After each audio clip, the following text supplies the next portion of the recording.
treba da gledamo, jer nama ti utjecaj dolaze. Mnogi stvari koje smo mi uradili, recimo ta naša bitka za uspostavljanje sistema za preradu otpada u Beogradu i koje kuda još je bitka koju su oni u Evropi vodili pre 20-30 godina, ali su nas oni otprilike pritiskali godinama da to uradimo tako i sad desio se trenutak kada su ljudi to razumeli, kada su to uzeli da rade. 6 godina smo se bavili papirima samo, ali to se dešava i po čitavoj Srbiji. Dakle, i dalje se slažem sa onom što vi aludirate, dakle na nama je da stvorimo uslove.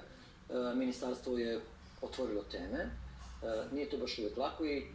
Imate li razumevanje u vladi? Dakle, vi kad dođete i kažete hoćemo toliko novca jer smatramo da ovi ljudi ne mogu da udišu ovo što udišu, a možemo to da sprečimo time što ćemo, recimo, napraviti nekoliko dobrih filmova sa građanima Srbije. Što samo mislim da ovdje niko ne brine građanima Srbije, da su uvek interesi neki koji su jači od građana, pa onda kad mi stignemo na red, pa dobro, sad ste i vi došli, pa ajde malo s vama da popričamo šta vam to treba. Mislim, zato vas to brine. Pa nije brinulo, dakle, naravno da se borimo i unutar vlade za pravo građanstva ove naše teme i da razume se da nije lako, ali tamo sede pametni ljudi koji razumeju i svi su mlađi od mene, manje više. I svi razumeju, pa manje više tako.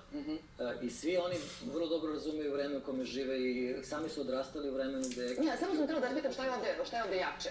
Lobisti koji, da li su ovdje ili napolju, zato što sprečavaju zakon o uvozu automobila, doduše sad bi vjerovatno mnogi građani meni rekli, čuti ženo, šta bi vozio da nema toga, jer ne bih mogu da kupim nešto bolje i pametnije. Mogu ljudi da vozi dalje ono što imaju, to je bitno. A ne, to znamo, to nam je jasno. Ne, morali smo da ponovimo zato što je bilo zlonamernih tumačenja. Ne, svi koji imaju automobile voze ih normalno, samo neka poštuju tehnički pregled i već onako po zakonu. Ali da zabranimo, sigurno to moramo i sigurno ćemo to uraditi i u okruženju su to već uradili, mi ćemo to uraditi, postoji predlog da se to uradi, postoje multisektorske. Ministarstvo životne sredine u stvari nema nadležnost u tom smislu. Pa je to slučajno ili namerno? Pa dobro, vremena se menjaju. Nadležnosti ovog ministarstva će morati se povećavaju. Ali ovo je pre svega nadležnost ministarstva, recimo trgovine, tu je carina i tako da. Imate čitav niz entiteta koji se bave time. Mi smo samo inicirali.